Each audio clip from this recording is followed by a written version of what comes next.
Hey, what's going on everyone? Megurfey here. Welcome back to another video. Now, Minecraft has made hundreds of millions of dollars from hundreds of millions of players. And Hypixel, Minecraft's biggest multiplayer server, has made millions of dollars from millions of players.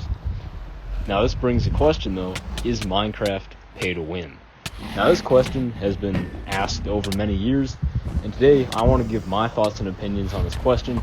Again, everything I say is just my thoughts and opinions, so feel free to think differently, but let's dive right into this. To give some context, I'm going to take us back in time quite a few years. Now, many years ago, Mojang started cracking down on what is called their EULA. Now, the EULA basically means that no servers can sell in-game items for real-world money, nor can they sell like an in-game currency for real-world money that you can use to buy in-game items that give you an advantage. Now, this hit the Minecraft server economy hard, as most servers made a profit from selling in-game items that would give you an advantage. Now, to this day, many servers navigate that by selling ranks and cosmetics, which don't do anything but, look cool, give you status or whatnot for real world money, which would make you think that Minecraft can't be pay to win, right? Because paying isn't going to actually give you an advantage, which means you can't actually win. Well, kind of. Let me explain. I'm going to tell you a story of 1 year ago. The date is January 7th, 2020, which was exactly 1 year ago from today as of recording. Back then, I used to play on a very old computer from 2013. It was a 2013 MacBook. I never managed to ever get above 60 FPS ever. Typically, I'd range from 20 FPS to 50 FPS, which is not very good when playing Minecraft. I also had a mouse that I bought back in 2018 for $5, and I could basically only normal click on that mouse, which meant that I was clicking about 6 to 7 CPS, and unfortunately, the mouse is such low quality that the sensitivity sensors would sometimes malfunction, so sometimes I'd move the mouse and it wouldn't move, which would cause me to lose a game. Obviously, the setup was very bad, and it's probably worse than most people's setups, but I want to give my example in this story. You can probably see where this is going, and about a month ago I actually bought a brand new setup for over $1,500.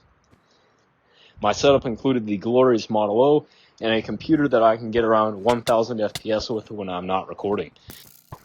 When I got this setup, I wasn't that good at PvP. I was alright, but I wasn't amazing. Now, part of the reason I got this setup was because my computer was dying, and part of it was because I wanted to improve my PvP, and I felt that I'd gone as far as I could on my old setup. Now, originally, I thought that I'd likely get a tiny bit better. I didn't think I'd have much of an improvement, as I didn't think my aim would improve, nor did I really believe my CPS would improve much from the Model O, and I knew my FPS would improve, which would likely improve my gameplay, but I didn't think it'd have that much of an impact.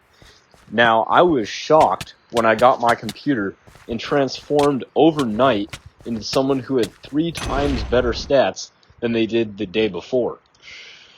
Now, of course, I'm not insane. I'm definitely not the best player. In fact, I'm not even among the best players at all, but it just goes to show how much you can improve with the new setup. Now, you can be a very good casual player.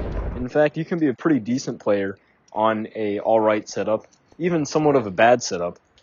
And obviously, improving your setup isn't the only factor. But when I improved my setup, I suddenly became way better overnight. It was a crazy transformation. Now, I think in the community, there are a lot of people who have bad setups who simply blame their losses on the fact that, they're not clicking fast enough, they don't have high enough FPS, etc. And to an extent, that can be true, but I think for the most part, skill is still more important in Minecraft 1.8 PvP than your setup. The only reason I became a lot was because underlyingly I still had a lot of that skill, I just wasn't able to fully harness it using my setup. I would still train for hours a week on aim trainers and stuff like that, which would greatly improve my aim and my movement in Minecraft, that I could later utilize when I got my new setup to an even better potential. Now, all in all, getting a new setup isn't going to make you a god overnight. In fact, let me tell you a story about a year ago when I was playing on my old setup, clicking about 6 to 7 CPS with about 20 FPS. Back then, one day, I noticed that some random streamer was streaming private games, so I decided to join and battle against them. And I remember absolutely destroying them because they just weren't very good. And later I watched their stream, and they were raging. And I think I know why.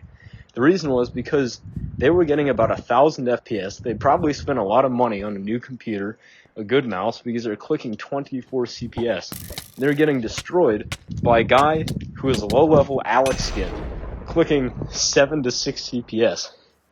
Which goes to show that obviously his setup isn't everything. In fact, unlike many games, sinking money into the game isn't like a magical make-you-better wand. It'll make you better, definitely. But if I'd sunk money into the game 2 years ago when I was still learning how to PvP, I don't think it would make that much of a difference. The only time it can really make a ton of difference is when you already have a bunch of skill, and then you can better use that skill with a better setup, and better use that CPS, because fundamentally, CPS is not as important as movement or aim.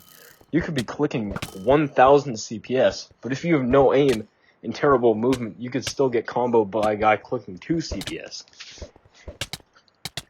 Obviously, that's an unlikely scenario because, 1,000 CPS is pretty extreme, but that's just an example.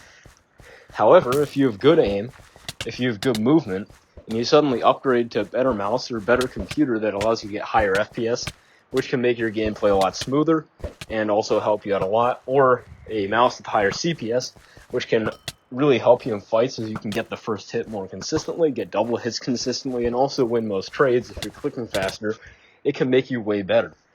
All in all, it really depends on how you look at it.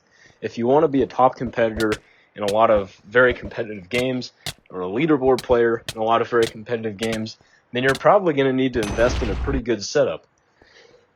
Or you're going to need to spend way more hours improving your skill than someone with a good setup would need in order to do well. So one could argue that it is pay to win. However, I think skill is still more important, which creates an interesting combination, because unlike many games where you just pay to win, or you only use skill to win, it's kind of a combination of both, which is definitely an interesting environment and tactic. However, those are just my opinions. I hope you all enjoyed. Be sure to check out my latest video in the top right corner, and if you are a true legend and are watching this before I've published my latest video, maybe on the day this video has come out, or a few days after, then be sure to flex your superiority by commenting the randomly generated word up above in the comment section below. And be sure to do it quick, because as soon as I publish my next video, that word will be obscured by the end screen. I hope you all enjoyed, and I'll see you next time.